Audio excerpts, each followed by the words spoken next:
Hello, hello, hello! Magandang araw sa lahat ng Pisces na nakatune in ngayon. Ako nga pala si Mystico Moreno and welcome to my YouTube channel kung saan babasahan ko kayo ng inyong Tagalog love reading using this oracle and tarot cards. Alright, so maraming salamat sa lahat ng Pisces na nanonood ngayon. This is actually my first ever collective reading para sa sign ninyo. So sana mag-resonate siya. Okay, so if it resonates, just a reminder na this is not the universal truth. Guidance lang siya para sa inyo. And you still have the free will to do or choose what you do, di ba? Okay? And if hindi man siya mag-resonate, so just take yung what resonates, but if hindi talaga at wala talaga, ibig sabihin hindi para sa inyo itong reading na to. So, abangan nyo na lang yung mga susunod pang collective reading sa channel niya ito. Okay, so sige, ang gagawin ko is using this first deck, yung oracle cards na to. I will draw a card and that would be the overall energy of your reading, yung and the tarot cards here would be yung detalye ng inyong reading, the storyline, and itong dalawang oracle cards would be the advice from the universe. Okay? Alright. So, sige. Without further ado, simulan na natin ang reading. Ngayong Pebrero, buwan ng mga puso. So, saktong-sakto. Alamin natin ano yung love reading. So, simulan natin dito sa overall energy. Pre-shuffle pa naman na to, pero balasahin lang ulit. At habang binabalas ko po ang deck na to, supportan niyo po sana ang aking channel para mag-grow siya at para makapag-continue ko sa pagpaprovide sa inyo ng inyong mga collective love reading. So, please hit like, subscribe din po kayo sa channel. And comment kayo sa baba if nag-resonate to. Okay? Share nyo na rin sa mga kakilala ng Pisces para mabigyan din sila ng guidance on their love situation. Okay, sige. So, February ngayon, I'll pick the second card. Celebrate your uniqueness. Sige. Tingnan natin ano ba yung ibig sabihin ng oracle card na to. Celebrate your uniqueness.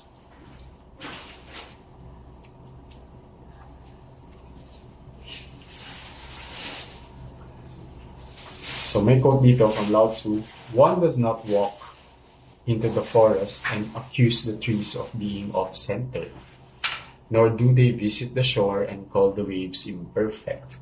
So why do we look at ourselves this way?" Diba?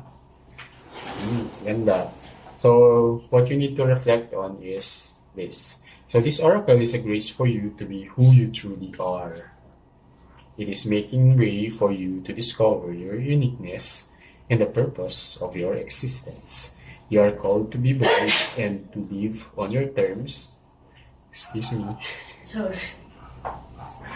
So, and the most attractive people are those who are confident enough to be themselves. It is the time for you to go against the grain, refuse to conform, and take the road less traveled instead of the well-beaten path. Okay. So, laugh in the face of your adversity, and leap before you look.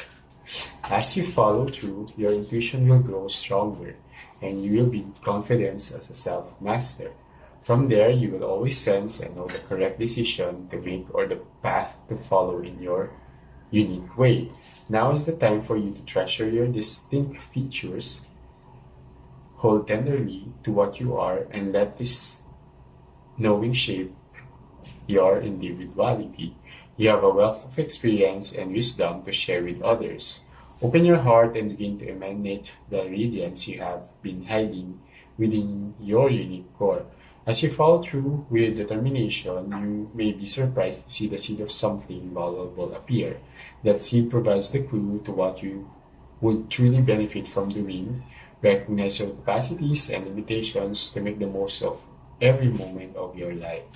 So your mantra is, I rely on my unique qualities to set the stage for my newly emerging physical, psychological, and spiritual life. So,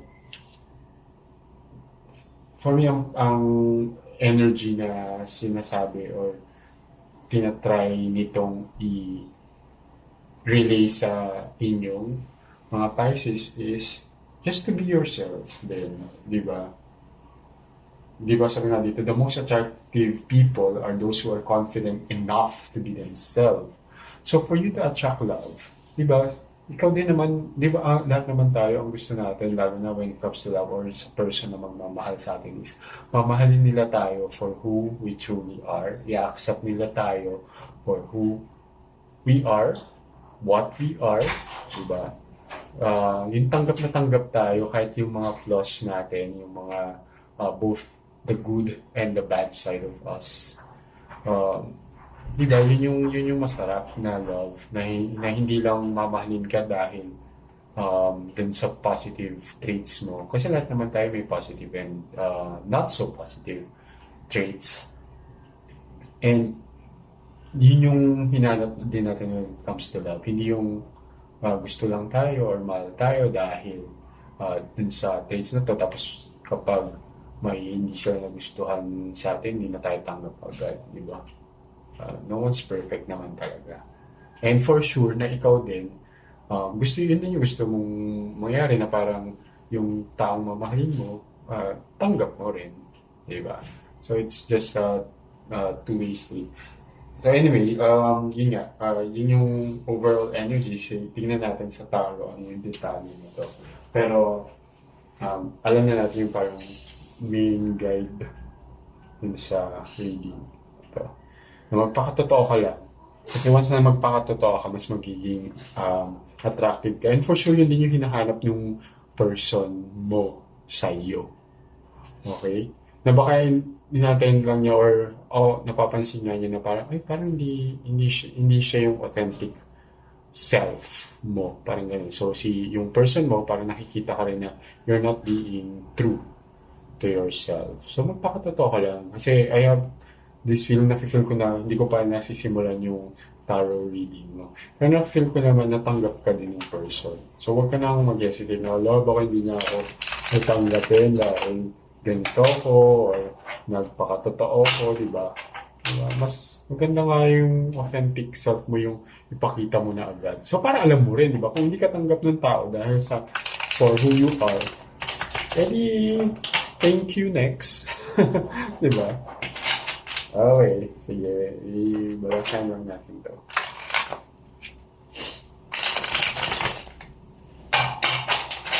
But why would you stay with someone na hindi ka naman tanggap ng buong-buo? Yung buong pagkatao. Diba? Yung pilit kang binabago para lang diba? Para sa benefit nila, diba? Hindi rin siya tama. Diba? Okay, sige, February, I'll pick the second card. Six of Coins. Some generosity. Okay, Nine of Wands. Four of Swords. Page of Wands. So, Wheel of Fortune. Two of Wands. Queen of Cups. Nine of Swords. The Fool. And Knight of Cups. Okay. Okay, sige.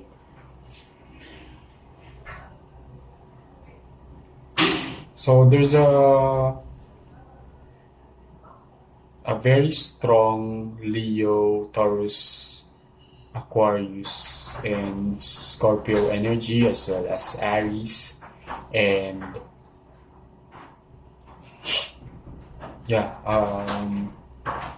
Aquarius. Nasabi kanina Aquarius energy, di ba? So,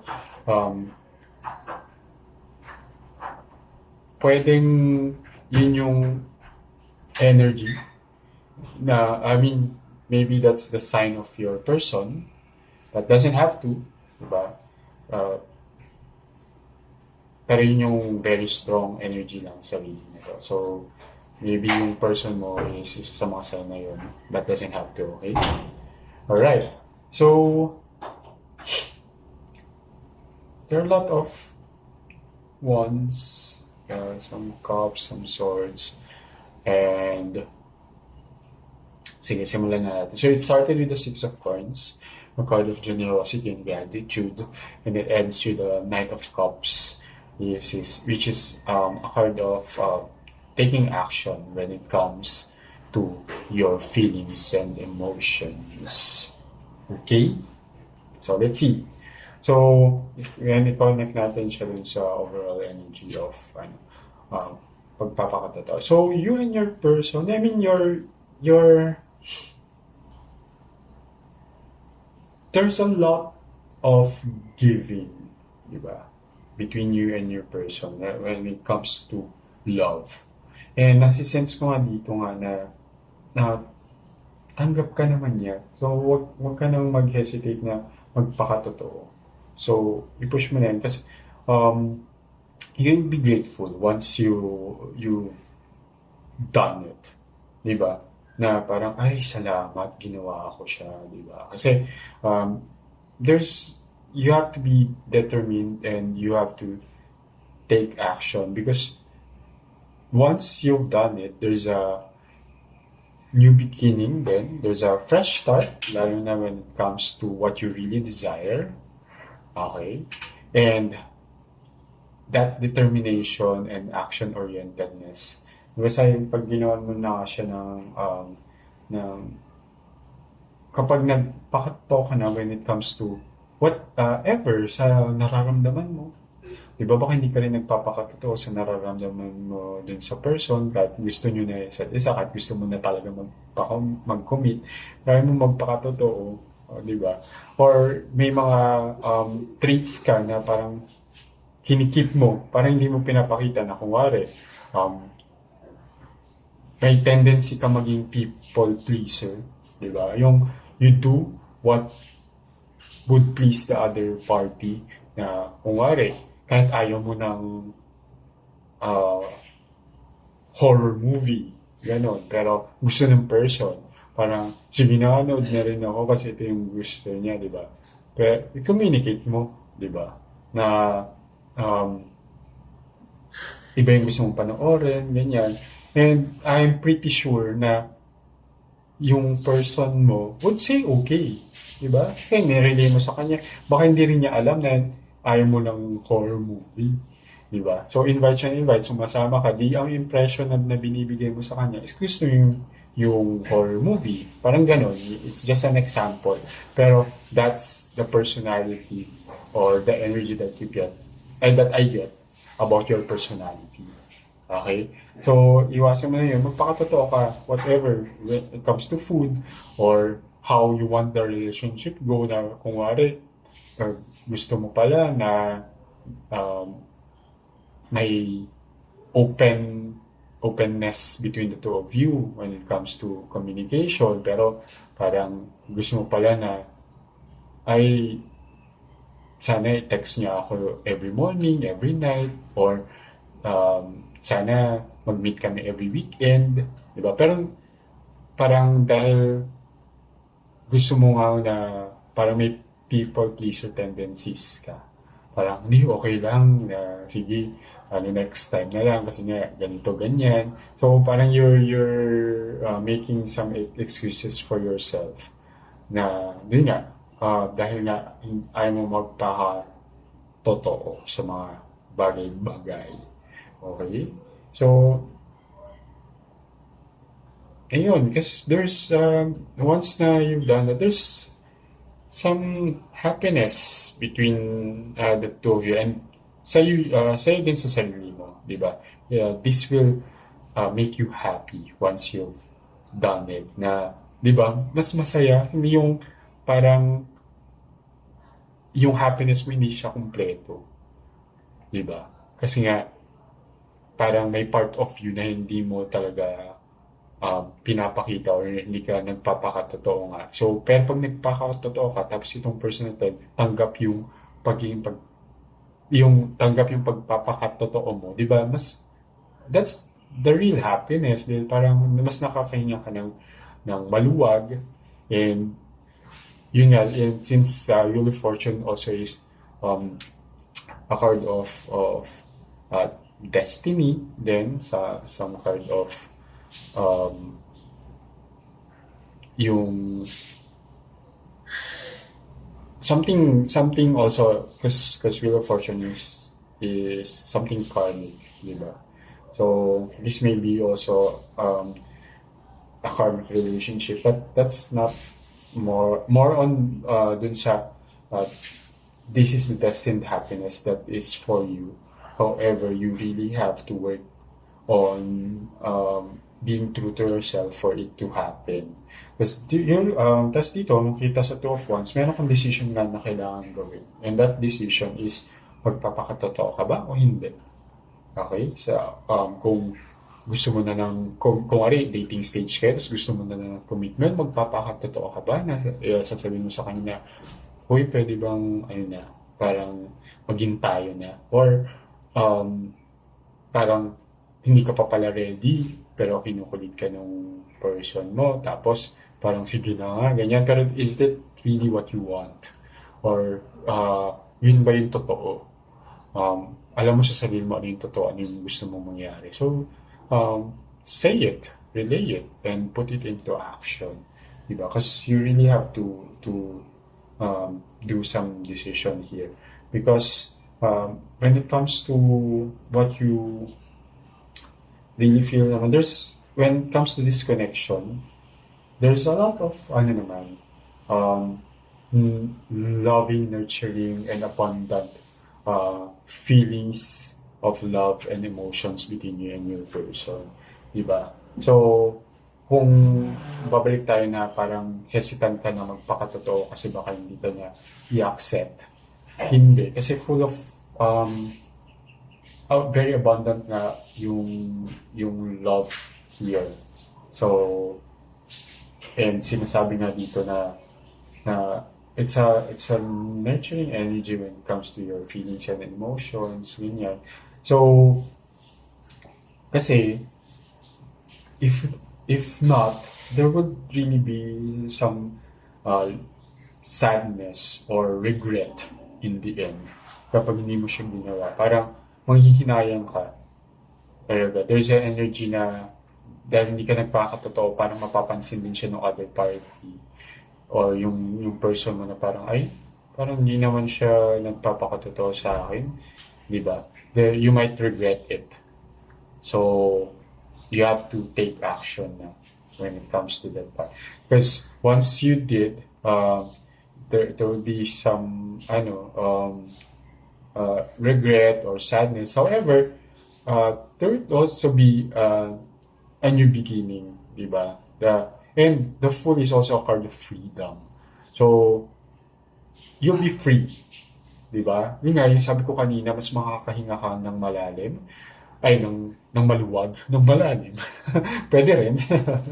Mas makakahinga ka ng maluwag kapag nagpakatotoo ka.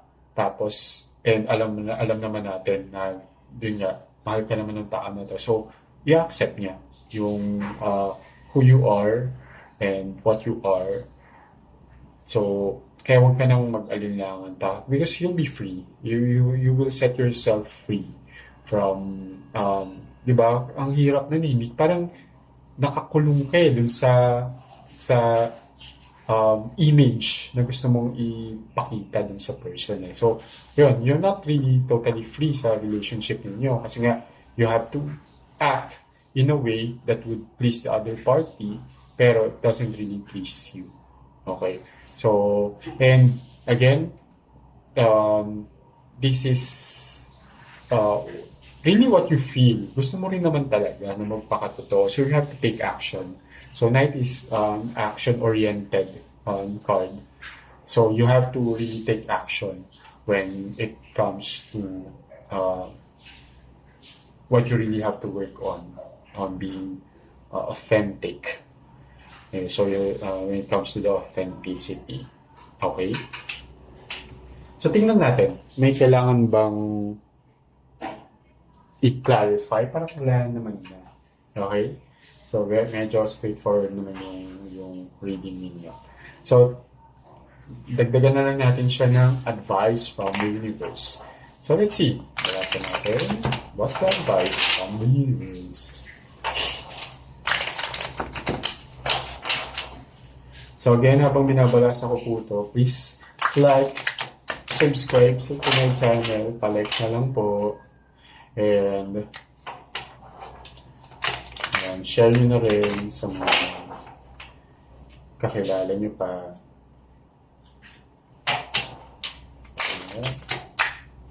Para mabigyan sila ng guidance. Okay. So, what's the advice?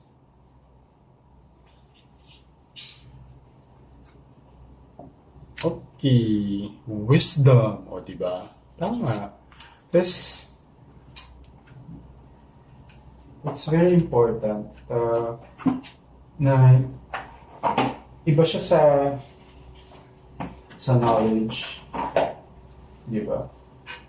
So, sige, tingnan natin dito sa yung meaning ng card na yun. So, si Wisdom, so, basically, base dito, so wisdom is associated with aging but is a trait that should be cultivated and nurtured. Okay, we can help insight along by seeking our new experiences, living boldly and facing the struggles of life. Understanding doesn't come from staying safe. O, diba? Ito rin yung parang energy dun sa oracle dito. In your own little bubble and never venturing out into the world. So, yun din. So, this card asks you to leave your safe spaces behind and gather wisdom wherever you can find it. Okay? So, yeah, pretty much yun din yung advice ni universe sa'yo. Diba? Parang nandun ka, masyado kang pa-safe. Diba? So, yun nga, what's safe for you is you showing only that part of yourself that will please the other party. Okay. Pero yun nga lang, dapat sinasabi nga niya na lumabas ka dun sa bubble na yun, na yung safe space na yun.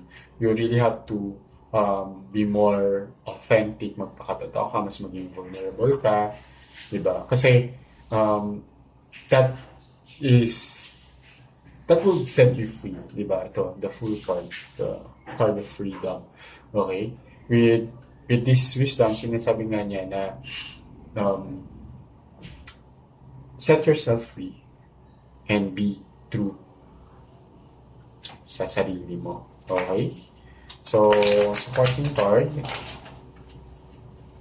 Tingnan natin.